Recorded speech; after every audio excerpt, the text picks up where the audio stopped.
The world remembers Marilyn Monroe as a dream. Platinum hair glowing like a halo, laughter drifting through Hollywood like perfume, a woman who seemed to exist purely for desire. But dreams don't take pills to fall asleep. They don't memorize affection the way other people memorize lines, and they don't die alone in rooms filled with silence so loud it feels like punishment. Marilyn Monroe was not born into beauty. She was manufactured into it, like a weapon disguised as a fantasy. What the world called radiance was, in truth, a carefully engineered survival mechanism, a fragile mask stitched together by abandonment, rejection, and a lifetime of being wanted, but never chosen. Because behind every photograph of her smiling was a quieter reality. She was not living inside her life, she was performing it. And the more perfect the illusion became, the less space there was for a real person to exist. So the question is not why Marilyn Monroe became the most desired woman in the world. The question is, what did it cost her to be wanted by everyone and held by no one? Before Marilyn Monroe became an icon, before the blonde hair and the rehearsed breathlessness, there was no stage, only a system. And the system did not begin with her. It began with absence. She was born into a lineage not of power, but of fragmentation, a family structure that functioned less like a home and more like a revolving door. Her mother, Gladys Pearl Baker, existed on the fragile edge of psychological stability, drifting in and out of institutions, her presence inconsistent, unpredictable, almost ghost-like. In this environment, love was not denied outright. It was simply never stable enough to trust. And instability, when it repeats across generations, stops feeling like chaos. It becomes the architecture. The men in her origin story were either missing or mythologized. Absent fathers replaced by imagined figures constructed in the mind of a child who needed to believe that somewhere, someone had chosen her. But that belief was never confirmed.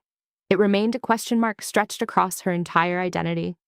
So she grew up inside a system where attachment was temporary and belonging was conditional. Foster homes became interchangeable stages, each one offering the illusion of safety, each one quietly reinforcing the same lesson. You are only here until you are not. Care was transactional. Affection had an expiration date. And the child learns quickly, if love can disappear without warning, then the only rational response is to adapt before it leaves. This is where the first fracture forms, because when a child is never allowed to feel permanent, they stop developing a stable sense of self. Instead, they become responsive, observational, hyper-aware of what others need from them in order to stay. In psychological terms, this is not resilience, it is rehearsal. And Marilyn, long before she was Marilyn, became exceptionally good at it. She learned that attention could be secured through performance, that softness could disarm, that vulnerability, when presented carefully, could make people stay just a little longer. But beneath this adaptation was a more dangerous realization. Her worth was not inherent, it was negotiable. The system she was born into did not teach her who she was, it taught her what she had to become in order to not be abandoned again. And so identity became fluid, something to be shaped depending on the audience. This is the hidden inheritance of emotional instability, not trauma as a single event, but trauma as a continuous environment, a climate where the child is never quite safe enough to stop performing. But systems like this do not simply create insecurity, they create hunger, a hunger not just for love, but for validation so overwhelming that it can finally silence the fear of being disposable. And this is where Hollywood enters, not as an opportunity, but as a perfect extension of the system that raised her. Because Hollywood does not ask who you are, it asks what you can be for others. And for a girl who had spent her entire life learning to become whatever was required to be kept, this was not a new world, it was a familiar one. The only difference was scale. Because now, instead of trying to be enough for a family, she would try to be enough for the entire world. Before she became Marilyn Monroe, she was Norma Jean Mortensen, a child constructed out of absence, learning early that identity was not something you owned, but something you performed to survive. Childhood did not give her roots, it gave her mirrors. Every foster home, every temporary guardian, every shifting environment forced her into a subtle but relentless calculation. Who do I need to be so they don't send me away? And when a child begins asking that question repeatedly, something irreversible happens. They stop exploring who they are and start optimizing who they appear to be. This is not innocence. This is strategy disguised as adaptation. Norma Jean learned to read rooms before she could understand herself. She noticed tones, gestures, emotional cues, the invisible language of approval, And in doing so, she developed a kind of emotional intelligence that was not empowering, but defensive. It wasn't about connection, it was about survival. Because what she needed, consistency, safety, unconditional affection, was never delivered long enough to be trusted. So instead, she developed substitutes: charm instead of security, compliance instead of belonging, beauty instead of being seen. And this is where the deeper fracture forms. Because when a child receives attention only when they are pleasing, they begin to associate love with performance, not just occasionally, but permanently. Love becomes something you earn, not something you are given. So she learned to earn it. She softened her voice. She studied expressions. She made herself smaller when necessary, brighter when required, invisible when it felt safer. And over time, these adjustments stopped feeling like choices. They became identity. But there is a hidden cost to this kind of psychological flexibility. You lose the ability to locate your authentic self, because every version of you was designed for someone else. Norma Jean was not discovering who she was. She was dissolving into what others needed. This is why, later in life, people would describe Marilyn as both intoxicating and unknowable, present, yet somehow absent. Because what they were experiencing was not a contradiction. It was the result of a lifetime spent performing proximity without ever feeling secure inside it. And then came the first major shift. Not fame, not stardom, but something quieter, more structural: marriage. At just 16, she married James Dougherty, not out of romantic longing, but as an institutional solution, a way to avoid returning to the orphanage system, a legal escape from abandonment disguised as adulthood. But this is the subtle brutality of her life. Even her choices were not truly choices. They were exits. Marriage became her first official role: wife, stable, contained, socially acceptable. But beneath that surface was the same pattern, simply refined. She was still adapting, still performing, still negotiating her place in a structure that required her to be someone, just not herself. And yet something began to shift internally, because survival had stabilized, but fulfillment had not arrived. And when a person who has spent their entire life chasing safety finally reaches it, they often discover something unsettling. Safety does not heal what was never given. It only quiets the panic, which leaves behind something far more dangerous: awareness. Awareness that there is still an emptiness that no system has filled. Awareness that being kept is not the same as being known. And this awareness began to evolve into ambition, not just to survive, but to be seen on a scale that could finally validate her existence. Not by one family, not by one man, but by millions. And so Norma Jean began moving towards something that felt like power, but was, in reality, a larger stage for the same performance. Hollywood did not discover Marilyn Monroe. It recognized her, not as a person, but as a perfectly adaptable surface, a woman already trained, from childhood, to sense desire before it was spoken, and to become it. To the outside world, her rise looked like transformation: a factory girl evolving into a star, Norma Jean Mortensen shedding her past and stepping into light. But internally, nothing was being created. Something was being refined. Because Hollywood, as a system, does not build identity. It extracts and amplifies what is already useful. And in Marilyn, it found the ultimate commodity: a human being who had never been allowed to develop a fixed self, and therefore could be endlessly reshaped. This was not opportunity. It was compatibility. Studios didn't just cast her, they engineered her. Her voice softened into something breathless, almost childlike, not because it was natural, but because it evoked vulnerability. Her walk became slower, heavier, hypnotic, a deliberate exaggeration of femininity designed to command attention without threatening control. She was not being asked to act. She was being asked to embody a fantasy. And the most dangerous part? She already knew how, because she had spent her entire life doing exactly that, becoming what others needed in order to stay relevant, to stay wanted, to stay safe. But now the scale had changed.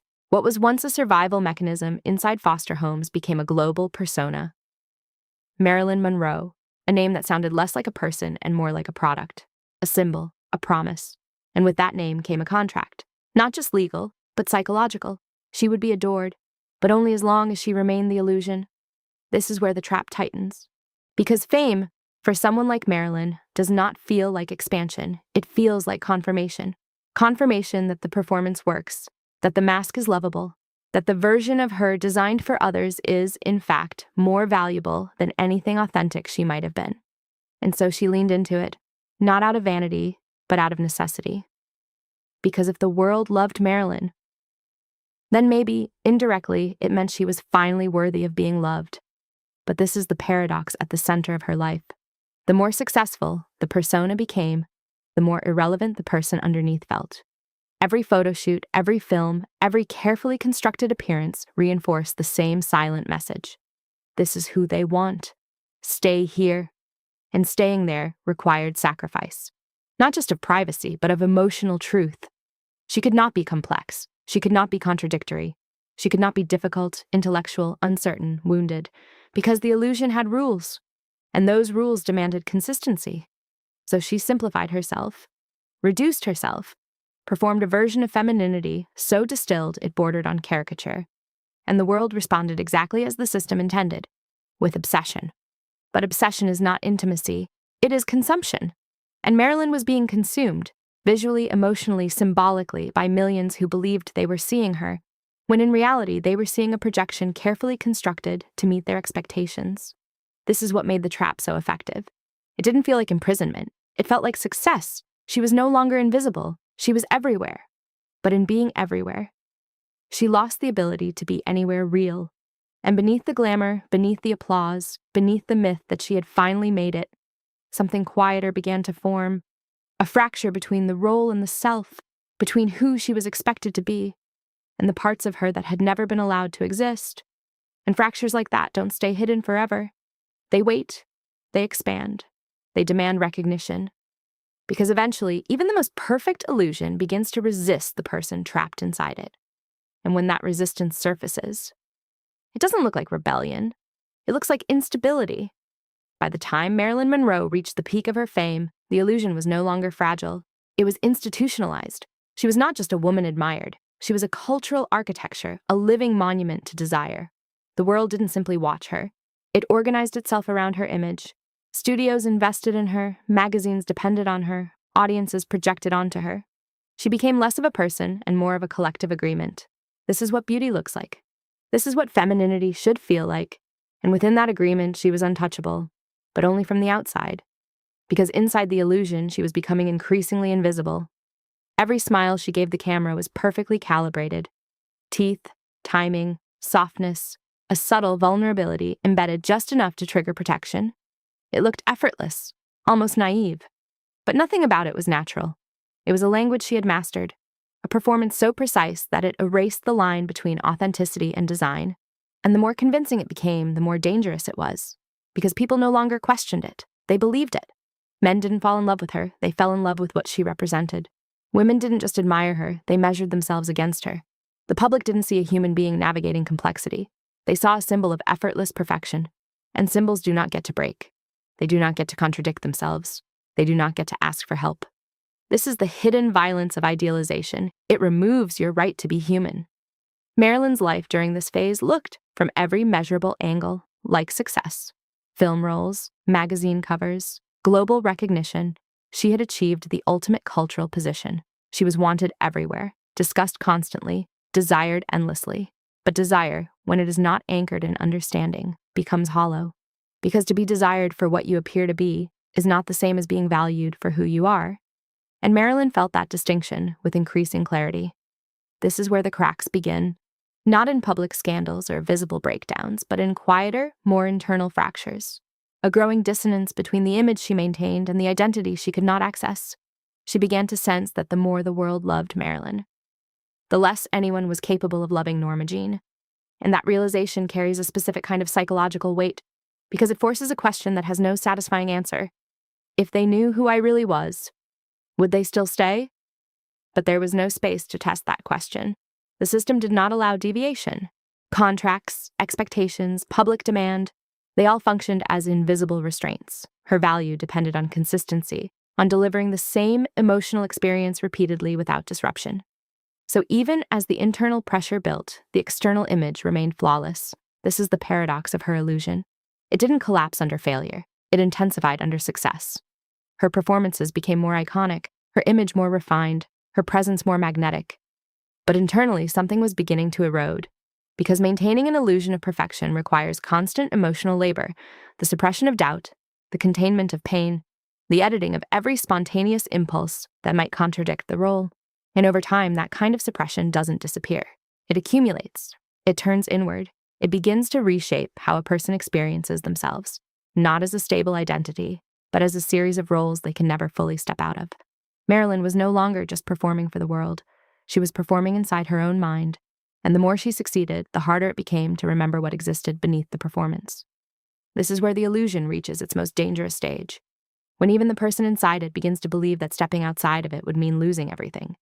Because if Marilyn Monroe stopped being Marilyn Monroe, who would remain? And more importantly, would anyone care? The world saw a woman at the height of her power, but power in her case was not control. It was dependency on attention, on validation, on maintaining an image that no longer reflected her internal reality. And dependency, when disguised as success, is almost impossible to escape. Because leaving it doesn't feel like liberation, it feels like disappearance. So she stayed, she smiled, she performed. Even as the distance between who she was and who she was required to be became impossible to ignore, and when that distance grows too wide, it doesn't simply create discomfort, it creates fracture, and fractures, left unresolved, don't stay contained. They begin to leak into everything: relationships, work, identity, stability, until eventually, the illusion stops protecting you and starts consuming you. At the height of her mythology, Marilyn Monroe was no longer navigating fame. She was negotiating captivity. Because what the world interpreted as glamour was, in practice, a system of extraction, of time, of energy, of identity. Every set, every interview, every appearance required her to re-enter the same constructed persona to summon Marilyn on command, even when there was nothing left internally to sustain her. And this is the hidden burden of living as an icon. You are not allowed to have an off switch. But human beings are not designed for permanent performance. They fracture under it. Marilyn began to show signs not of weakness, but of overload. Chronic lateness, missed shoots, difficulty concentrating. These were not acts of irresponsibility, as the industry framed them. They were symptoms, signals from a psyche that had been stretched beyond its limits, trying to reconcile two incompatible realities: the woman who needed rest, safety, authenticity, and the symbol that demanded endless availability, perfection, emotional accessibility. The system did not interpret this as distress. It interpreted it as malfunction. Because in Hollywood, especially in that era, a woman's internal state was irrelevant if her external output declined. She was replaceable. The illusion could be transferred to another body, another face, another voice, which meant Marilyn was living inside a silent threat: perform or disappear. And so she tried to manage the gap. She turned to medication, not as indulgence but as regulation, sedatives to sleep, stimulants to wake, chemicals to simulate what her environment refused to provide naturally: stability, control, silence. But medication does not resolve psychological contradiction. It numbs it, and numbness, over time, becomes its own form of absence. This is where her reality became increasingly disorienting. Because the line between Marilyn and Norma Jean was no longer just blurred, it was contested. In private, she sought depth. She read literature, studied acting seriously, attempted to be taken not just as a body, but as a mind. She wanted credibility, substance, recognition beyond appearance. But the system resisted, because depth complicates fantasy. And Marilyn Monroe was not built to be complex. She was built to be consumable. So every attempt she made to assert a more authentic identity was subtly and sometimes overtly redirected. Roles that emphasized innocence over intelligence, interviews that reduced her to charm instead of thought, public narratives that flattened her into a stereotype she could not escape. This is the quiet cruelty of her position. She was evolving internally while being frozen externally. And that mismatch created tension, not just professionally, but relationally. Her marriages became extensions of the same pattern. With Joe DiMaggio, she encountered admiration that bordered on possession. He loved her, but loved her as Marilyn, the public figure, the symbol. And when the symbol invited attention from others, it triggered conflict. Because how do you protect something that belongs to everyone? You don't. You try to control it.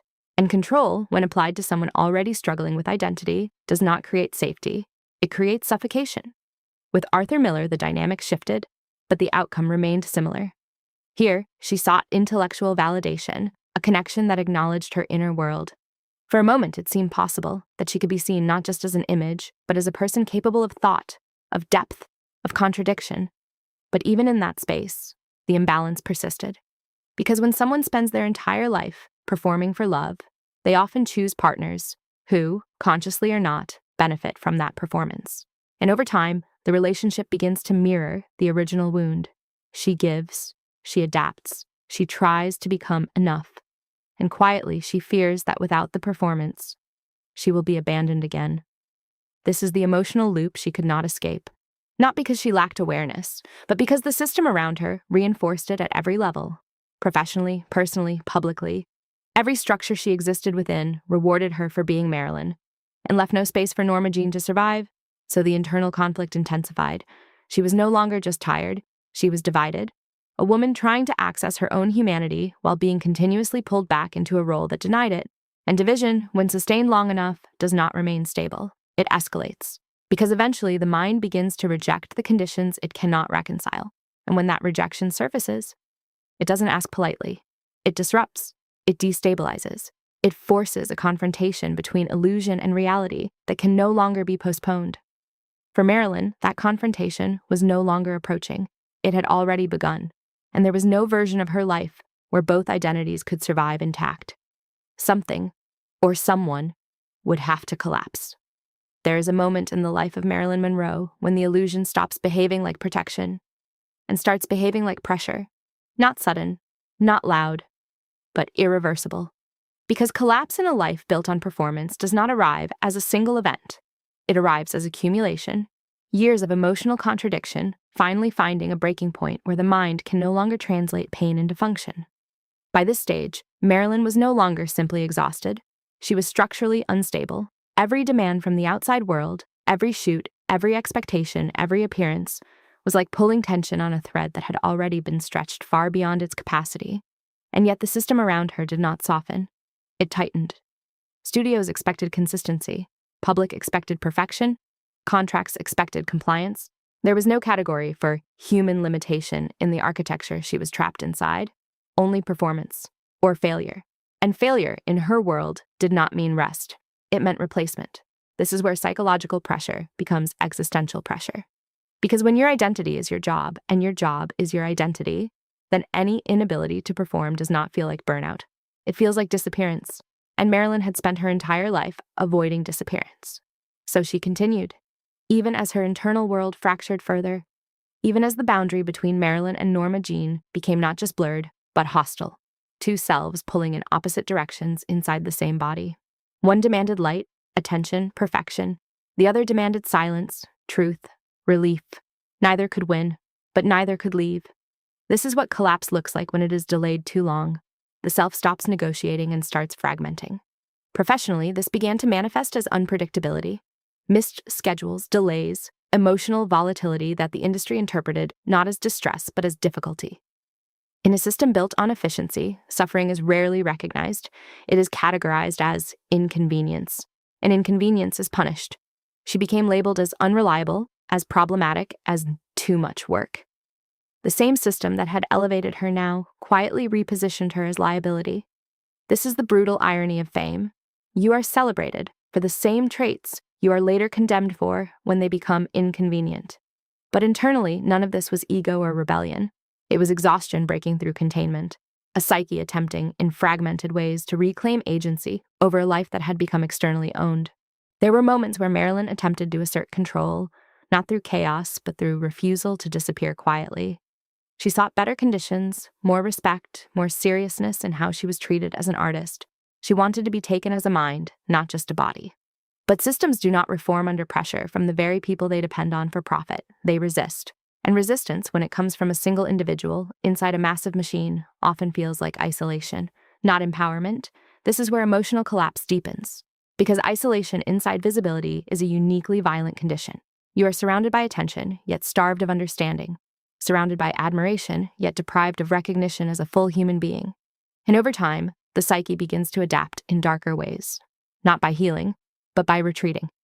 Marilyn's private world became increasingly separated from her public image. The more flawless Marilyn appeared, the more fractured Norma Jean became. It was as if two parallel existences were being maintained at once, one for the world, one for survival. And the energy required to sustain both was unsustainable.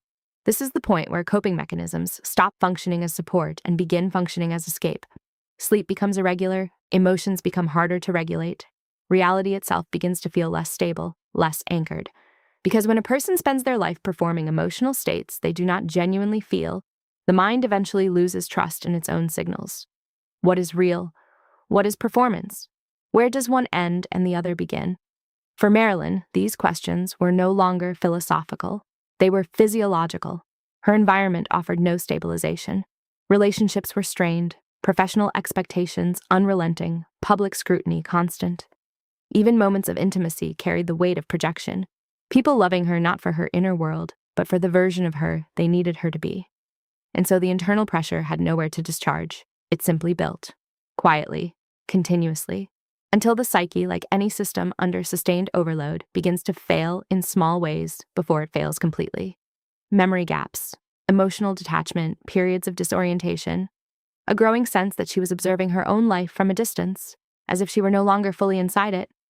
This is dissociation, not as a dramatic event, but as a protective retreat, the mind stepping back when reality becomes too heavy to inhabit directly. And yet, even this mechanism has limits, because what it protects you from also separates you from yourself. And Marilyn Monroe, at this stage, was no longer fully present in either world she was living in. Not fully Marilyn, not fully Norma Jean, something in between, something unstable, something waiting for resolution. And resolution, in systems like this, rarely arrives as healing. It arrives as rupture. After the rupture, there is no cinematic silence, only residue. The world remembers the ending of Marilyn Monroe as a headline, a mystery, a sealed narrative that history keeps reopening but never fully resolves. But psychologically, endings like hers do not feel like endings at all. They feel like exposure, as if something carefully contained for years finally stopped holding its shape. What remains afterward is not the myth, but the echo of everything the myth was built to hide. A life that once functioned as projection surface now collapses inward, revealing the uncomfortable truth. She was never just a symbol, and she was never fully allowed to be a person. She was suspended between both, and suspension, over time, becomes erosion. In the aftermath, the first thing that fractures is the public narrative. The world continues to speak about Marilyn as if she were singular, iconic, luminous, unforgettable.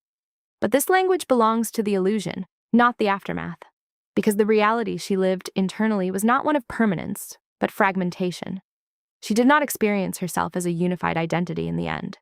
She experienced herself as pieces trying to hold a shape they could no longer sustain. This is what happens when a lifetime of performance becomes indistinguishable from existence. The self stops feeling continuous.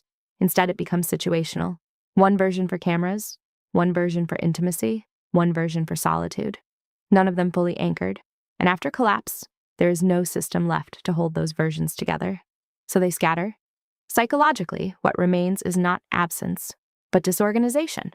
The mind revisiting fragments of identity that no longer connect cleanly, memories that feel distant, as if belonging to someone adjacent rather than oneself, emotional responses that arrive without clear origin.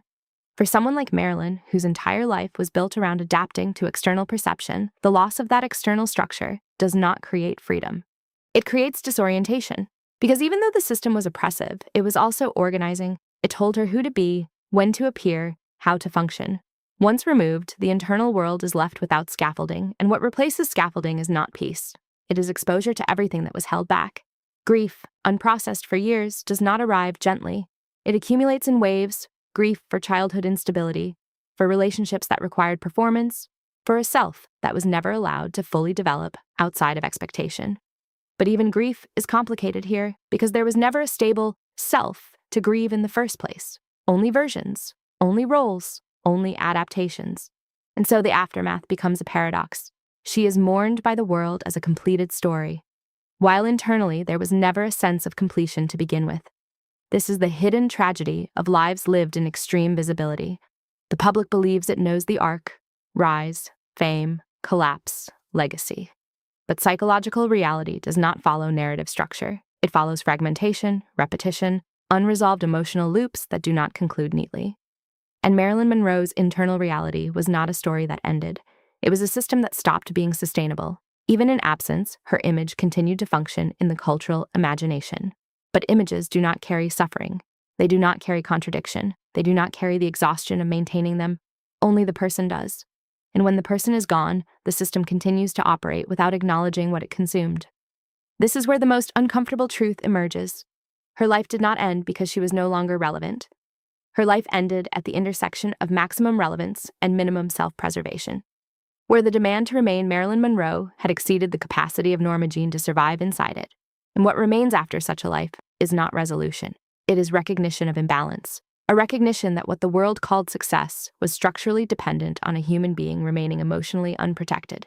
And once that protection collapsed, there was nothing left to negotiate between image and reality. Only aftermath, only echo, only the slow cultural digestion of a life that was never fully allowed to belong to itself. The story of Marilyn Monroe is often told as a rise and fall, but that framing is too clean for what actually happened. There was no true rise because she never began from a stable self. And there was no simple fall because what collapsed was not success, but the long-term survival of a fragmented identity under unbearable expectation. What the world called Marilyn Monroe was not a person living her life freely. It was a system of projections held together by a human being who learned, too early, that love is conditional, attention is performance, and safety is temporary. And so she adapted, not once, but continuously, until adaptation replaced identity. This is the hidden cost of extreme visibility. When a person becomes large enough in the public imagination, they stop belonging to themselves. They become shared property of studios, audiences, narratives, expectations. And in that process, their internal world is slowly edited out because complexity does not fit into consumption. Marilyn Monroe was not destroyed by fame alone. She was shaped by a life that taught her she only existed when she was being perceived. And perception is an unstable foundation for identity. The deeper truth is not about Hollywood or media or even tragedy in the conventional sense.